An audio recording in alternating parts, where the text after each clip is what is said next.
neighborhood for about 30 years, and I've seen it go through a lot of changes. Some of the changes difficult to deal with, but I found that I can deal with the changes much better if I can understand how the city came to be the way it is, and how the changes that were bigger changes even than the ones I've experienced made this a boomtown over and over again.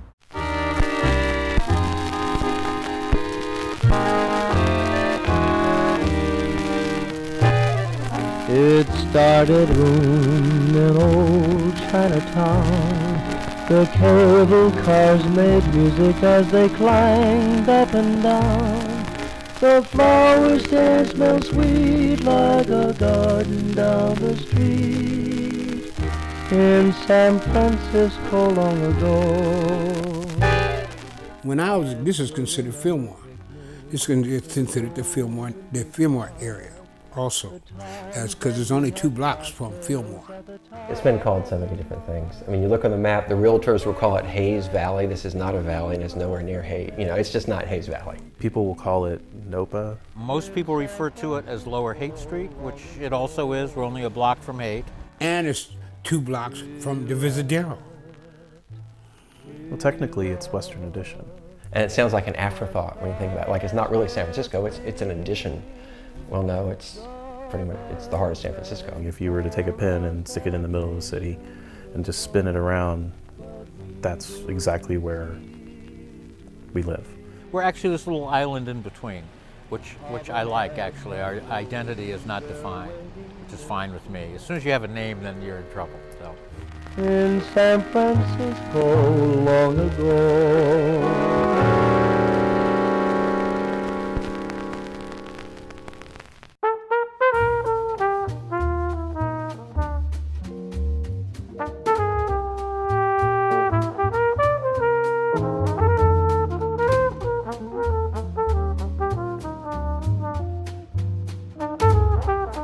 Oak Street is a busy residential thoroughfare in San Francisco.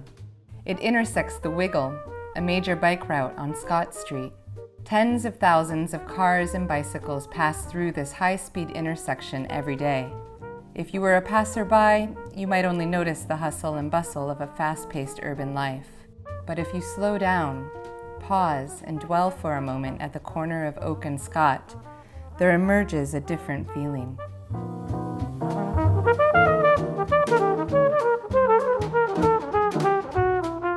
I moved in this neighborhood when I was 5 years old. I'm from the Middle East, from Palestine. I've been working here for 21 years. I'm the owner of the store here. It's called Jack's Record Cellar. It's been in the spot since 1962, and I've been here since the mid-'80s.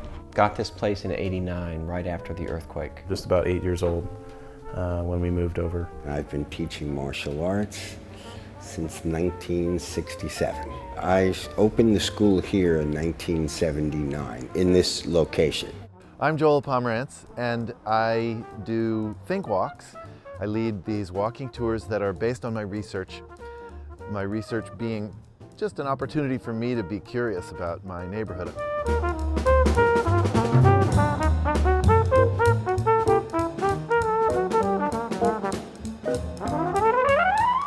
This intersection is a remarkable intersection for San Francisco transportation history, because at Oak and Scott you can see the different, almost geologic layers as the city came through different periods of time. Most of the intersection has Victorians or Edwardians, Queen Anne's, old buildings. But all the buildings on the rest of that block on Scott Street, and most of the buildings for the 3 blocks down Oak Street towards the Panhandle are new buildings compared to the Victorians and the rest of this neighborhood. And this is why.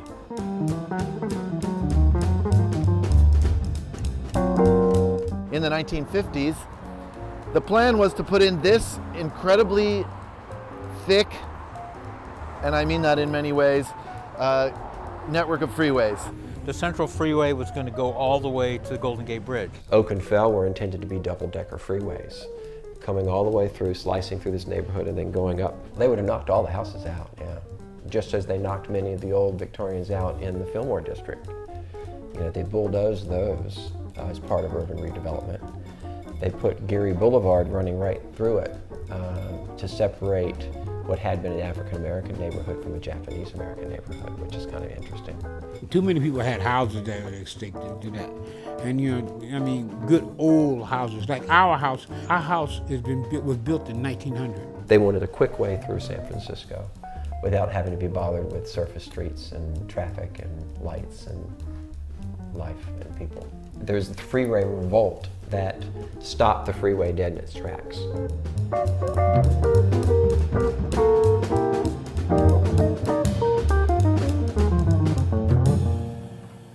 Once people saw what that was and how it divided the neighborhood and how it changed the feel, we said no more, that was it.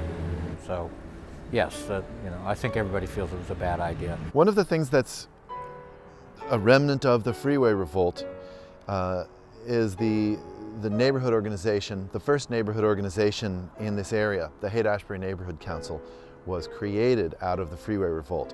I'm glad it didn't work, because they would have tried to get our house too. If they didn't have that, then wouldn't be living in this neighborhood. And I think I'm a little thankful for that.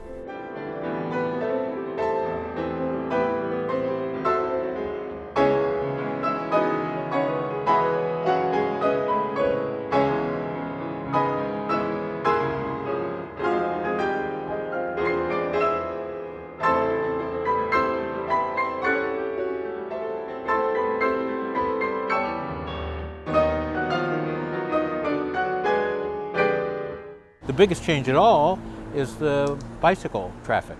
Huge, huge, huge change, because we're right on the Wiggle.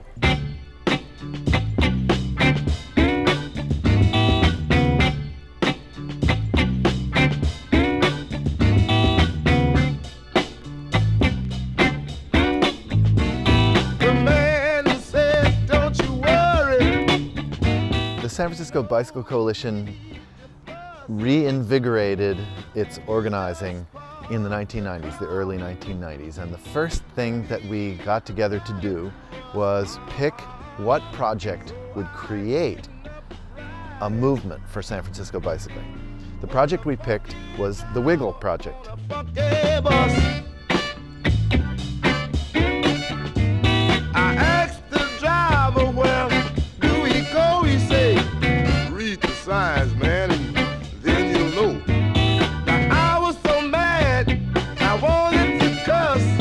Wiggle itself is this zigzag of streets that goes through this neighborhood to avoid the hills. If you want to ride for everyday transportation on your bicycle in San Francisco, you need to know two things in order to make it a pleasurable experience. One is you need to know how to avoid the hills, and the other is you need to know how to avoid the busy, trafficy streets.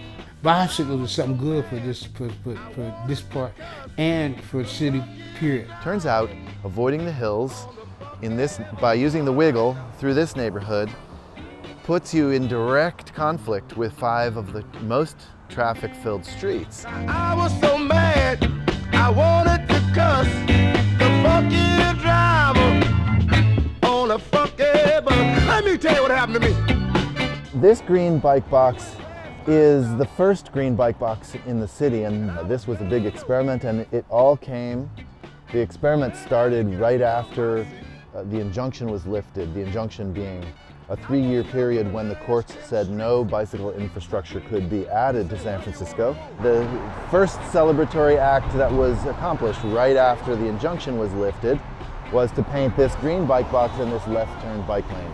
The bike lane there, I really wasn't for it. I understand the plight for the bike coalition. But I don't necessarily agree with the mentality of a lot of bicyclists that don't really pay attention to the road rules, feel that they own the road. You need a protected bike lane. I mean, it's ridiculous. It's still very dangerous out there for the bikes, especially as quickly as traffic is moving on Oak and Fell streets. Virtually every day, there's some kind of near miss. There's a lot of pedestrian traffic, and there's a lot of bicycle traffic, and there's a lot of vehicular traffic, and they're all turning, moving, stopping, and going at the same time. I've seen at least 3 accidents with bicyclists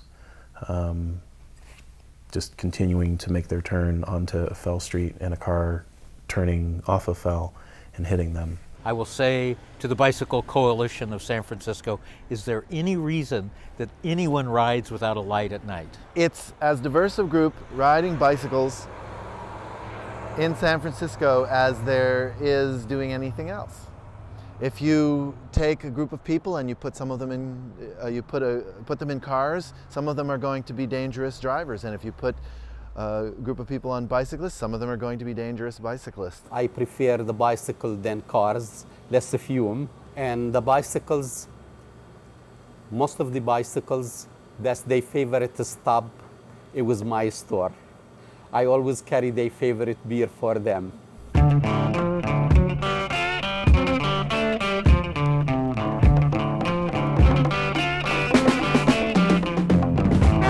So the good news is there's always somebody going by. In terms of public safety, that's probably a good thing. I mean, in terms of watching out or seeing what's going on.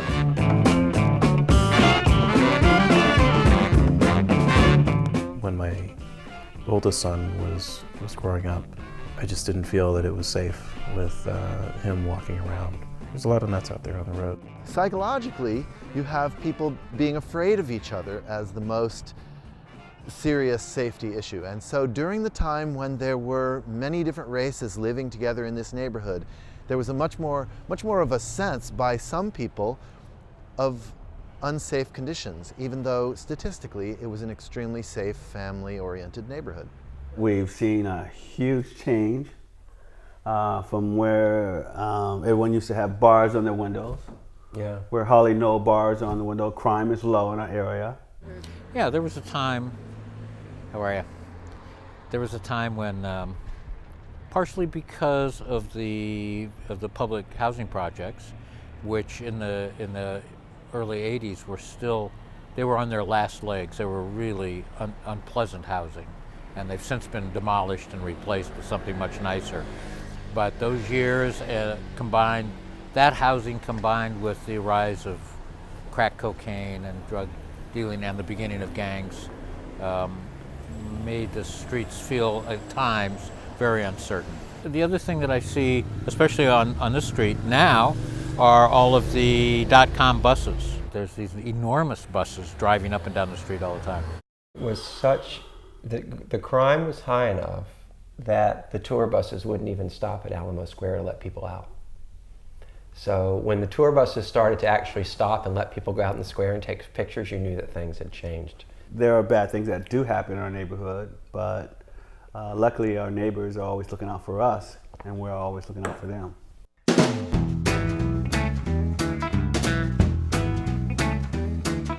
It's not always about me. It's about what would be better for this area. That's what makes a neighborhood, really. There are people who own their homes, they've restored them, they've raised families. And we sit out on the front steps a lot, which helps to get to know people. Jerry's so outgoing. If someone's unloading from a moving truck, he's right out there saying, you know, hi, welcome to the neighborhood, who are you, where do you live? I don't think it is I don't think it is a common thing. When I see people outside, they're usually out there smoking a cigarette or going indoors or going outdoors. No one just sits and relaxes on the steps.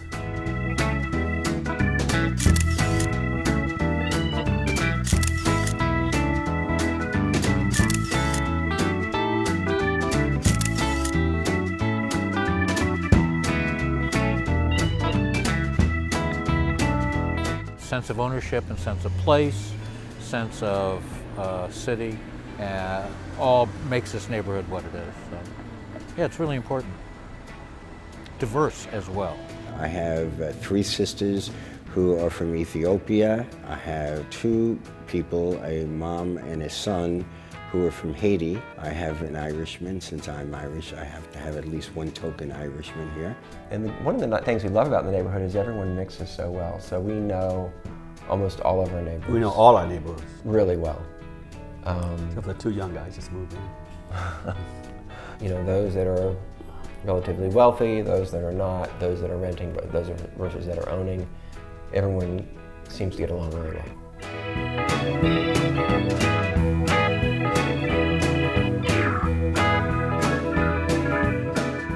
families with kids. It was kids.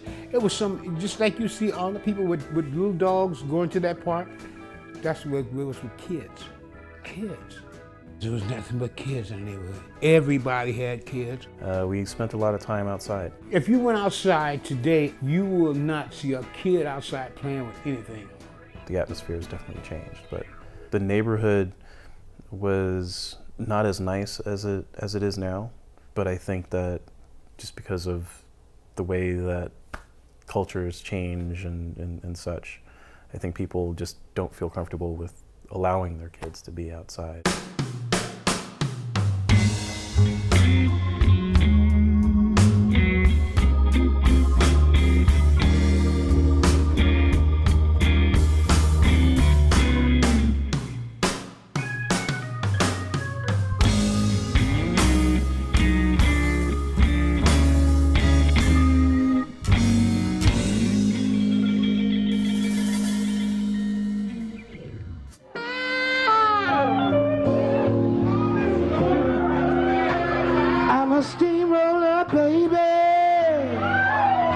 I'm a singer, period. I sing blues, jazz, rock and roll, gospel. And I'm gonna roll all over you. Nightclubs, all over Divisadero. Nightclubs, nightclubs. 2 blocks down on Haight Street, nightclubs. A little further down on Fillmore, nightclubs. I got to see John Coltrane. I saw Miles Davis.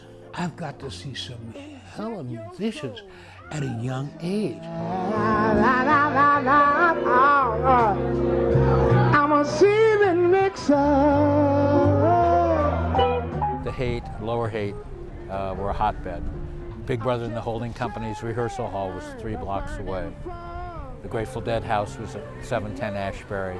The Jefferson Airplane had a place on Fulton, which is out of this neighborhood. But, the bands were here, they lived here, they played here. You run into them, having a hamburger. So they're just, now good luck finding Journey or Metallica hanging out, you know what I mean? I'm a napalm bomb, baby.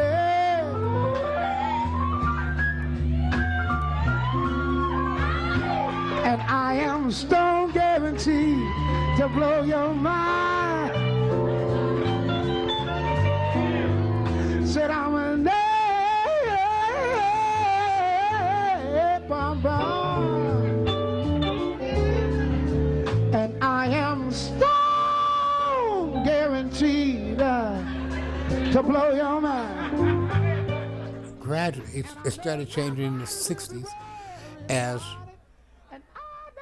young students really started moving in the area. They were hippies, they were flower children, but they were students, and they were studying, and they was just learning about living and being away from their rich families and stuff.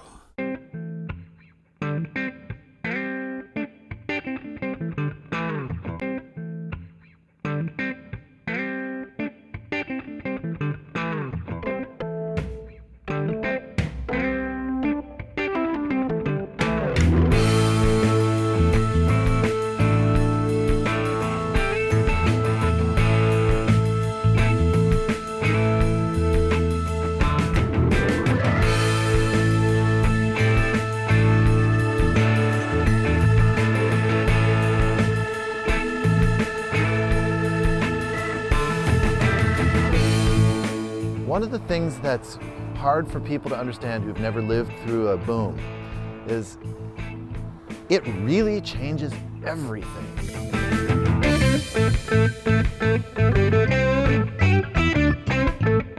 My understanding is originally this was a neighborhood that was primarily Jewish. The Jewish owners of many of these houses in the 1930s sold to the blacks who were here for the shipbuilding boom, and those became the most concentrated neighborhood of black homeowner occupied housing in any neighborhood anywhere in the United States. So this neighborhood had a special personality. There are less black people here because they can't afford it. And we follow the shit. When this was this righteous seaport, people had more jobs, more money, more things to do, you know. Good hustling. Those houses, the painted ladies that you see lined up in all the San Francisco posters, black people used to live in all them houses, all around that park. The African Americans that are here tend to be, well, some new people moving in, but largely families that have owned buildings here for many, many, many years. Now, everything is out of here, it's in the East Bay. People follow that. I think that has a lot to do with it. The economy, you know, you have to follow, the job you have to follow, where it's conducive for your finances to make you have the best place to live. And if it's over there where it's cheaper, then that's where you gotta go.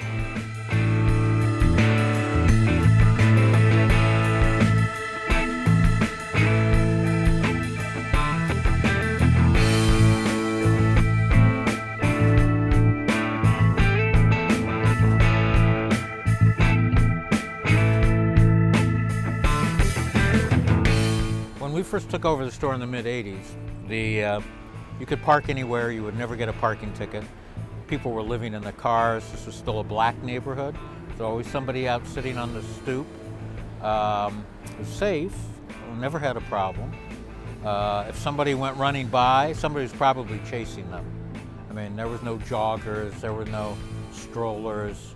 It's a very urban feeling, which I like. I mean, that was fine with me. Some of us experienced here in this neighborhood in 1996 through 1999, where it was so extreme that every conversation had in it mention of someone being kicked out of their house. In the late 80s and early 90s, that started to change. As the real estate value started to move up, people either were priced out of their apartments or they sold their property if they owned it. And it became, and then by the time we got to the dot-com boom of 2000, suddenly these properties were being fixed up and painted and were worth gazillions. I mean, it was really astonishing. For a while, when the internet started and the dot-com came to the San Francisco, I did see a strong business and a strong economy. Then after the meltdown, I did notice things slow down. Most recently, that is the dot-com boom in the 1990s and the housing boom right after that, now the new tech boom. Those are the booms that really pushed a new population, younger population into San Francisco. You get a lot of Google people and Apple people in our neighborhood. I mean, lots of young people. 19-year-olds who had $1 million a year jobs were moving into the neighborhood. They didn't have a lot of world experience and life experience, but they had a fancy sports car. I'm concerned that it's getting a little upscale and kind of she clothes people are wearing. You know, there's or the dogs they have, or the expensive running shoes they own, or the expensive bicycles they're riding. It was a radical departure from what the culture had been, dominated by older people. And when you get power and you feel like your power is invincible because you're young, it really changes the atmosphere where you live. That maybe is the biggest change in the neighborhood, is the economic shift.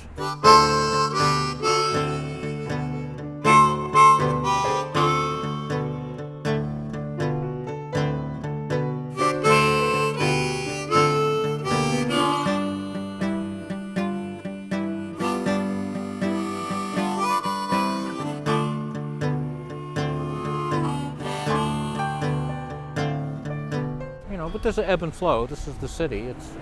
It's alive. It changes all the time. It will continue to change. We just lost a produce store at the corner, and I don't think it will come back as a produce store. The crime came down. Frankly, I think it's because people from other neighborhoods saw the value in its central location, and then young people kind of discovered it. The neighborhood's improved. There's a lot of good places to eat, and You know, if you said, oh, where should I go? I'd say, well, try this and this and this. You know, in the mid-'80s, I would have said, you're out of luck. You know, there's no place to go. When Lower Haight started, all the businesses started to open up, and the bars, and you know, became a fun place to go for young people in particular. And then Divisadero started to get in restaurants and cafes, and that became a desirable location. Retail operations in this neighborhood are small independent operations, mom and pop operations. And so the character that this neighborhood shares is something very San Francisco, very individual, very unique in a way, and it all combines to create the flavor of this neighborhood.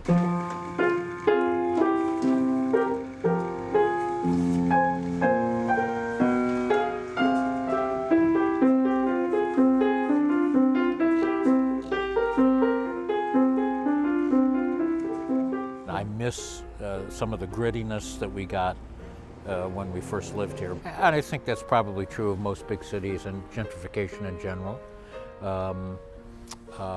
There's this tendency to think that it improves things. The neighborhood looks nicer now. We have more trees. I don't know if it's safer particularly. It just continued to evolve. Less drug dealing out on the streets, less strong arm robberies and stuff. So it's been a positive change. I like living in a bohemian neighborhood, but you know, if people are getting hit over the head with bricks, which is something that's happened in the past, and mugged, you know, that's no place to live, or no quality of life. But I do, honestly, I miss the ethnic mix that this neighborhood had. Ethnic diversity hasn't changed that much, okay? It's still a multicultural environment, and if you realize that every culture has some great things to offer, that's a positive. This whole city filters. People can't stand it because they can't find a place to park, leave, if that's the most important thing to them. And this neighborhood has its own filter too. So the people who are here, I'm going to say by and large, are, you know, some of the best. My neighbors are wonderful people. It's a beautiful neighborhood, very active neighborhood. We became families right away. I lived all over the city. I don't like it nowhere else but here. I probably spend more time here in the past 30-something years than anywhere else. This is home.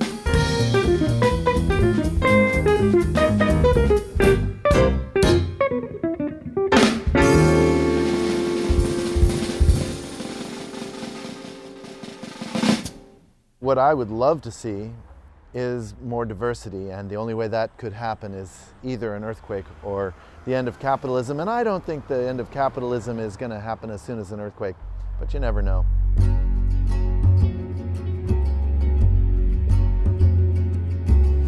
Remember when you took the time? Remember when you told us of the story of the building falling down, down, down, down. I could hear the sound.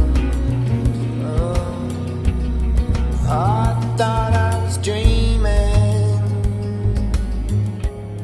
but I could hear my mama screaming. Is anybody home? Anybody know? Blame it on your soul. Blame it on myself.